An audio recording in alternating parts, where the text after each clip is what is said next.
peine 4 600 000 habitants. Monarchie parlementaire où les citoyens tutoient leurs députés et leurs ministres. Un pays riche de son gaz et de son pétrole. Mais la Norvège, c'est aussi une culture de protestants rigoristes. On ne badine pas avec l'argent public. La transparence financière est un dogme, la corruption des élus, un péché capital. Et ce pays, c'est aussi celui d'Eva Joly. La juge franco-norvégienne travaille depuis 5 ans à Oslo. En France, elle a instruit l'affaire Elf et obtenu la condamnation de la plupart de ses dirigeants. Elle conseille désormais le gouvernement norvégien pour la lutte contre le blanchiment. Ici, Eva Joly est une célébrité. Pour autant, pas question de mener grand train. Elle est soumise aux mêmes règles que n'importe quel fonctionnaire. Ses déplacements, par exemple. Aujourd'hui, elle se rend en province à une conférence. Les règles disent qu'on doit faire les transports par les moyens les moins chers et les plus rapides, compatibles avec la mission. Donc, nous sommes censés marcher à pied ou... Marcher, même si la gare se trouve à 10 bonnes minutes de son bureau. Ou prendre les moyens de transport en commun. Les transports en commun, et surtout pas le taxi. Au début, lorsqu'elle revenait d'une mission à l'étranger, Eva Joly rentrait chez elle en taxi et se le faisait rembourser par l'État. Habitude scandaleuse aux yeux de la presse qui l'a vite rappelée à l'ordre. Le titre était « Eva Joly vit grassement au dos de l'État » ou quelque chose comme ça. Donc, et j'ai compris, de façon assez innocente, je peux dire, que j'avais franchi un tabou et que si je voulais prendre un taxi, je me le payais. Hi. Salut. Je suis avec une équipe de télé française là.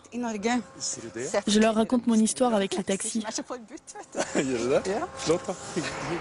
Depuis, Eva Joly dit avoir compris la mentalité de ses compatriotes. Cette intransigeance lui apparaît comme une vertu démocratique. C'est un garde-fou très efficace et qui évite tout dérapage. Je pense qu'en France, on a vraiment vu ce que ça donne quand il n'y a pas de contrôle. Et aujourd'hui, on trouve un état de, je pense, de mépris du politique qui est beaucoup dû à tous les excès non réprimés, non constatés même. En France. En France. En France, élus et ministres disposent d'une enveloppe pour leurs frais quotidiens, sans justificatif. En Norvège, c'est l'inverse. Ils doivent tout avancer et ne sont remboursés que sur facture. La preuve, avec le ministre des Affaires étrangères en déplacement officiel dans le nord du pays. Là aussi, sans garde du corps. Ce jour-là, il inaugure une école de commerce, visite une base militaire, rencontre les élus locaux. Et il déjeune comme tout le monde sur le pouce. Sandwich, café et gâteau sec.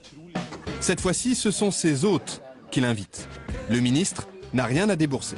C'est lui qui paie le café. Mais d'habitude, il dispose d'un forfait très serré. 50 € pour 2 repas, 120 € la nuit d'hôtel. Il y a une limite pour chaque jour, hôtel, repas couvert. Et si on dépasse cette somme, on doit le payer de votre poche. De son poche.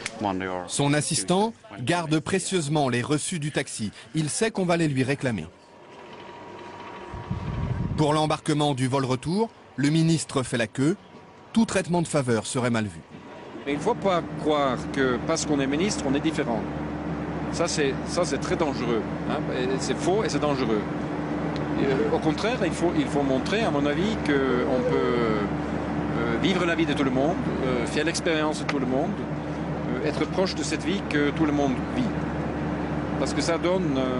à la fin une crédibilité à la politique qu'on essaie de mener.